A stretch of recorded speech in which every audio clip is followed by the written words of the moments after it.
Welcome to our channel. నమస్తే అండి. నమస్తే. రిషికొండలో తన భార్యకి గిఫ్ట్గా ఇవ్వడం కోసం 500 కోట్ల రూపాయలతో ఒక విలాసవంతమైన భవనం నిర్మించారు. అంటే ఇంత ముందున్న పున్నమి రిసార్ట్స్ తీసేసి మరి ఈయన భవనం నిర్మించారు జగన్ అని అందరికీ తెలిసిన విషయం. ఇప్పుడు ఆ భవనం కథా కమామిచి అంటూ బయటపడింది. అంటే టీడీపీ ఎమ్మెల్యే గంటా శ్రీనివాసరావు గారు అక్కడికి వెళ్ళి అది సందర్శించి అసలు అక్కడ ఏమేమి ఉంది, ఎందుకు కట్టారు ఇంత అనేదైతే ఆయన బయట పెట్టడం జరిగింది. కానీ ఇక్కడ ట్వీట్లు వార్ అయితే జరుగుతూ ఉంది. ఇటు టీడీపీకి అటు వైసీపీకి మధ్య ట్వీట్లు వార్ జరుగుతూ ఉంది. ఈయన వెళ్ళగానే ట్వీట్ చేశారు టీడీపీ వాళ్ళు. దానికి కౌంటర్గా అది ప్రభుత్వ భవనం, ప్రభుత్వ అవసరాల కోసమే మేము ఆ భవనం కట్టామని వీళ్ళు కౌంటర్ అయితే ఇచ్చారు. దానికి అసలు మీరేం చెప్తారు దీని గురించి? 500 కోట్లు అండి, మీరు చాలా తక్కువ చెప్తున్నారు నన్ను అడిగితే. మీకు గుర్తుంటే తెలంగాణ సెక్రటేరియట్ ఎంత కట్టారండి? 650 కోట్లు ఎంతో అన్నారు. కానీ మనకి ఎంతని తెలిసింది? 1400 కోట్ల దాకా అయిందని తెలిసింది. సో ఇది అఫీషియల్గా వాళ్ళు 500 కోట్లు అన్నారంటే మీరు ఏ 1200 కోట్లో వేసుకోవచ్చు. మరి వాళ్ళు తినడానికి కూడా కావాలి కదా. సో వాళ్ళు ఎంత తిన్నారో మనకు తెలియదు. సగానికి సగమైనా తింటారు కదా. పాప అందరూ పేదవాళ్ళు కదా. ఇప్పుడు పేద ముఖ్యమంత్రి రూపాయి జీతంతో ఏదో ఒక ప్యాలెస్ కట్టించుకుంటే మీరు ఎందుకమ్మా ఇంత గొడవ చేస్తున్నారు కదా? అవును, మీరు ఇలా రాళ్ళు వేస్తే ఎట్లాగా ఆయన మీద? ఆయన ₹1 తీసుకుంటాడు. పాపం చాలా పేదవాడు. మొన్న ఎన్నికల్లో కూడా పేదలకి పెత్తందారులకి మధ్య యుద్ధం అన్నాడు. అటువంటి పేదవాడిని పట్టుకుని ఇన్నేసి మాటలు అంటుంటే పాపం అటు మరి రోజా గారు పాపం ఎలా తట్టుకున్నారో చెల్లెమ్మ. ఆయన చెల్లెమ్మ ఏమైపోయిందో తెలియదు, బయటికి రావట్లేదు. భార్య భారతికి మీరు గిఫ్ట్ అంటున్నారు, ఇదో కొత్త విషయం మనకి. ఇంకో కొత్త విషయం ఏంటంటే అందులో 2 బెడ్రూమ్స్ కూతుళ్ళకి, అదొకటి ఉంది మనకి. అంటే పాపం అందరూ పేదవాళ్ళు కదా. అందుకని అడుగు 26,000 అమ్మ. ఒక అడుగు అంటే ఒక చిన్న మార్బుల్ ముక్క, అంటే దాన్ని ఏమంటారు నాకు తెలియదు, అది ఇటాలియన్ మార్బుల్ ఏంటో మనకు తెలియదు. కానీ ఒక చిన్న ఇది అంటే ఒక గ్రానైట్, ఒక టైల్ 26,000. అంత అంటే అంత చీప్గా కొన్నారు. వాళ్ళు పేదవాళ్ళు కాబట్టి అన్ని చీప్గా కొనుక్కున్నారు. అంటే పేదవారు కాబట్టి బాత్రూమ్ కూడా బెడ్రూమ్ ఉండే బాత్రూమ్ అదే నాకు అర్థం కాలేదమ్మా. ఇక్కడ నా డౌట్ ఏంటంటే బాత్రూంలో వీళ్ళు ఏం చేస్తారు? పడి దొరుకుతారా?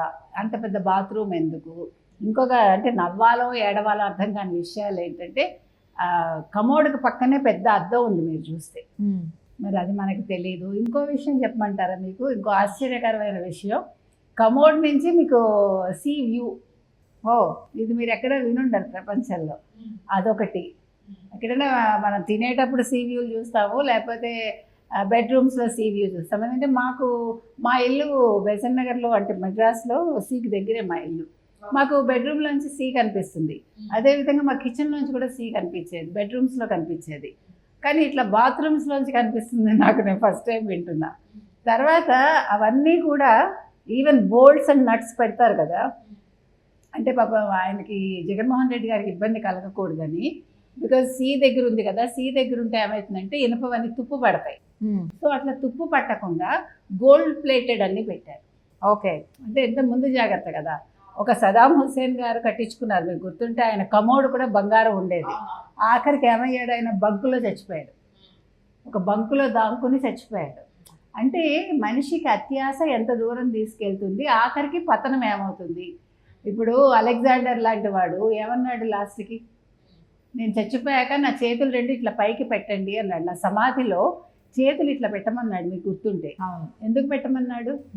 నేను ఇంతమందిని చంపాను, ఇన్ని యుద్ధాలు చేశాను, ఇంత భూ ఆక్రమణ చేశాను, కానీ ఖాళీ చేతులతో వెళ్ళిపోతున్నా. రోగం వచ్చి చచ్చిపోయాడు ఆయన లాస్ట్కి. ఆ రోగం వచ్చి చచ్చిపోయాడు, చేతులు ఇట్లా పెట్టమన్నాడు. అంటే మనిషికి ఎంత దాహం ఉన్నా కూడా చచ్చిపోయే ముందు ఏ రకంగా చచ్చిపోతాడో తెలియదు, కానీ ఏమీ పట్టుకెళ్ళడు. ఇప్పుడు నేను చచ్చిపోయేటప్పుడు నా వాళ్ళు ఎవరైనా రమ్మంటే నాతో కూడా వస్తారా? రారు కదా. అవి ఎవడి ప్రాణం వాడికి గట్టి. కాబట్టి ఇంత సంపాదించుకుని ఎందుకు అసలు ఆ ప్యాలెస్లు? అసలు ఎంత చిత్రంగా ఉందంటేనండి, అసలు మీరు డైనింగ్ టేబుల్, ఫ్రిడ్జ్లు చూసారా? Ultra modern fridge. నేను ఎప్పుడు చూడలేదు, సిన్సియర్గా చెప్తున్నా. నేను చాలా చూసా, కానీ నేను ఫస్ట్ టైం చూసి కళ్ళు చెదిరిపోతున్నాయి అక్కడ. ఆ షాండ్లియర్స్ ఏంటి, ఒక్కొక్క షాండ్లియర్ ఎన్నేసి లక్షలు. మనకి కళ్ళు చెదిరిపోవటం అంటాం చూడండి. మొత్తం అంతా అలాగే ఉంది. మళ్ళీ పైకి వెళ్ళటానికి, బెడ్రూమ్స్కి వెళ్ళటానికి లిఫ్ట్లు. అసలు మరి ఇదంతా కూడా వాళ్ళు పాపం ఏం చెప్పారు? వాళ్ళు రాష్ట్రపతి కోసం ప్రధానమంత్రి కోసం ఎవరైనా ముఖ్యమైన వాళ్ళు వస్తే, ముఖ్యమంత్రులు వస్తే అక్కడ ఉండటానికిట. మరి నిన్నటి వరకు వాళ్ళు ఏమన్నారండి, రిసార్ట్స్ లేకపోతే టూరిజం కోసం అని అన్నారు కదా. మరి టూరిజం శాఖ మంత్రి గారే కదా దాన్ని ప్రారంభోత్సవం చేశారు, రోజా గారు. మరి రోజా గారు అడుగు పెడితేనే కదా నాశనం అయిపోయింది. ఆయన ఇంట్లో కూర్చున్నాడు. మరి రోజా ఏడ్చింది కదా, నన్ను అంటారు తెలుగుదేశం వాళ్ళు ఐరన్ లెగ్ అంటారు అంది కదా. మనమేమనలేదు, వాళ్ళే అంటున్నారు, మనం ఏమీ చెప్పలే. ఈరోజు వచ్చి మాట్లాడుతోందా? మరి అన్నగారికి అంత కష్టం వచ్చింది కదా, 500 కోట్ల ప్యాలెస్ ఇవాళ. అందుకే వాళ్ళు ఏమన్నారు, ఇది వాళ్ళ కోసం అని అన్నారు. అందుకే మళ్ళీ టీడీపీ వాళ్ళు అడిగారు, మరి ఇంతకాలం ఏం చేశారు, మీరు ఎందుకు చెప్పలేదు? మీరు రిసార్ట్స్ అన్నారు, అక్కడ ఎందుకు మరి కంచె వేసేస్తారు ఎవరిని వెళ్ళనివ్వకుండా? ఇప్పుడు ప్రజలకి ఉండాలి కదమ్మా, చూడడానికి అవకాశం ఉండాలి కదా. అది ప్రజల కోసం, ప్రజల డబ్బుతో కట్టించినప్పుడు ప్రజలకు యాక్సెస్ ఉండాలి కదా. లేదు కదా. 500 కోట్ల 7 భవనాల, వాటికేమో వేంగి 1, వేంగి 2, కళింగ, విజయనగరం 1, విజయనగరం 2, విజయనగరం 3, గజపతి, మొత్తం 7 పేర్లు. అంటే వేంగి అంటే వేంగి సామ్రాజ్యం మీకు తెలుసు కదా, వేంగి దేశం అని పరిపాలించారు వాళ్ళు. తర్వాత గజపతులు పాలించారు, కళింగులు పాలించారు, విజయనగర సామ్రాజ్యం మనకు తెలుసు. అంటే మీకు ఇప్పుడు అర్థమైందా? ఆయన ఒక రాజు అనుకున్నాడు, ఆయన్ని రాజు అనుకుని అప్పుడున్న ఎవరైతే రాజులు పరిపాలించారో ఆయా రాజ్యాల పేర్లు పెట్టుకున్నాడు అనమాట. ఈయన ఒక జగన్మోహన్ రెడ్డి, జగన్మోహన్ రాజేమో ఆయన, మనకు తెలీదు. ఆయన అనుకున్నాడేమో. అంటే ఈసారి కనుక ఆయన నెగ్గుంటే అసలు మొత్తం ఇంకా ఊడ్చిపెట్టుకోకపోవటమే అంతా కూడా. మనం ఆల్రెడీ చెప్పాం, అసలు ఆంధ్రప్రదేశ్ అనేది కనిపిస్తుందని మనం చెప్పేసాము, అందరూ మైగ్రేట్ అవుతారని.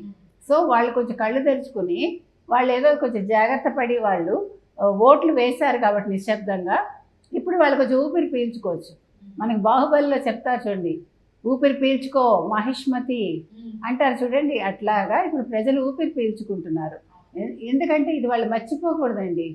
ప్రజలకి చాలా షార్ట్ మెమరీ, ఎంత కష్టాలు వచ్చినా మర్చిపోతారు, ఫోన్లే అంటారు. కానీ 29లో వాళ్ళు మళ్ళీ ఫోన్లే అనుకోకూడదు. వైసీపీ విషయంలో వాళ్ళు ఇవన్నీ చూడాలి. వాళ్ళు అసలు ఆయన ఏం అట్రాసిటీస్ చేశాడు, అసలు ఎందుకు వైజాగ్ వెళ్ళిపోదాం అనుకున్నాడు, ఇప్పుడు ప్రజలకు అర్థమయ్యి ఉంటుంది.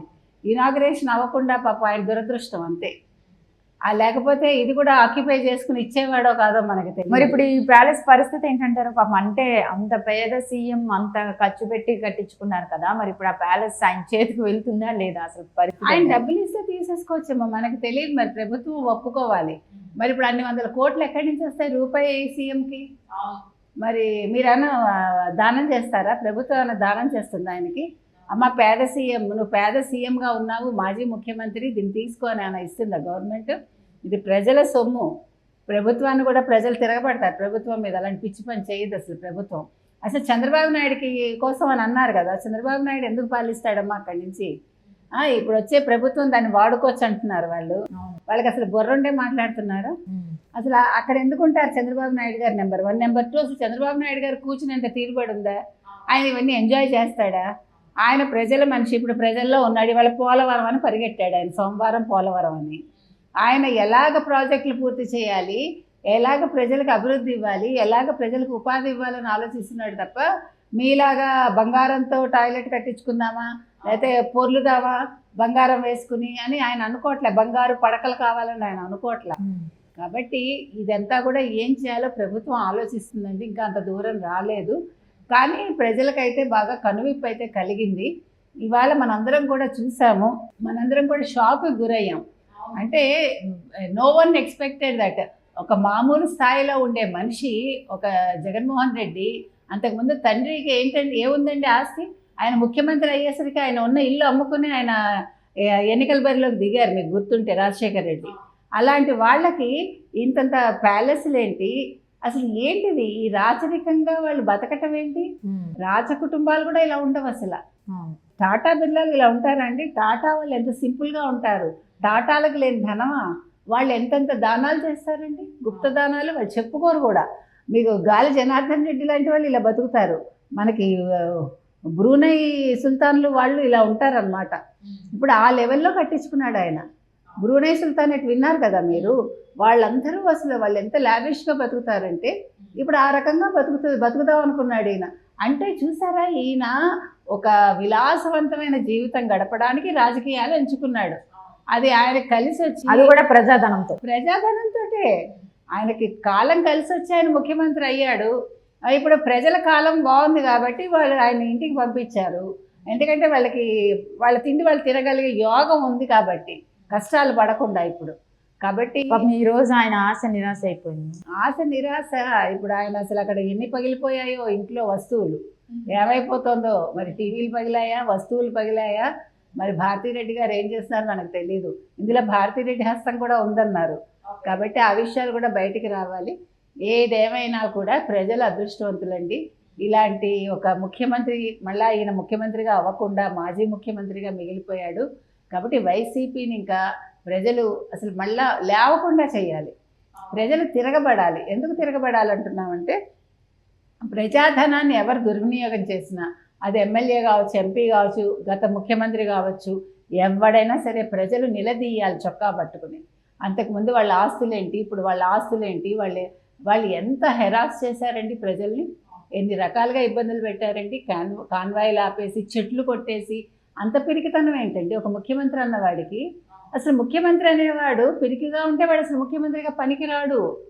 అందుకని జగన్మోహన్ రెడ్డికి ఇంత భయం ఏంటండి అసలు? పరదాలు కట్టుకోవటం ఏంటి, ఫెన్సింగ్లు పెట్టుకోవటం ఏంటి, అసలు చిత్రంగా ఉంది. ఇంకొకటి, అసలు రిషికొండ అనేది మనం ఎన్నోసార్లు చెప్పుకున్నాము, అది న్యాచురల్ కెలామిటీస్ రాకుండా ఆపుతుందండి. అంటే విపత్తుల నుంచి కాపాడడానికి ఆ కొండ అడ్డుగా ఉంది వైజాగ్కి. అలాంటి దాన్ని వాళ్ళు తవ్వేయటం ఏంటండి, దాన్ని గుండు చేసేయటం ఏంటి?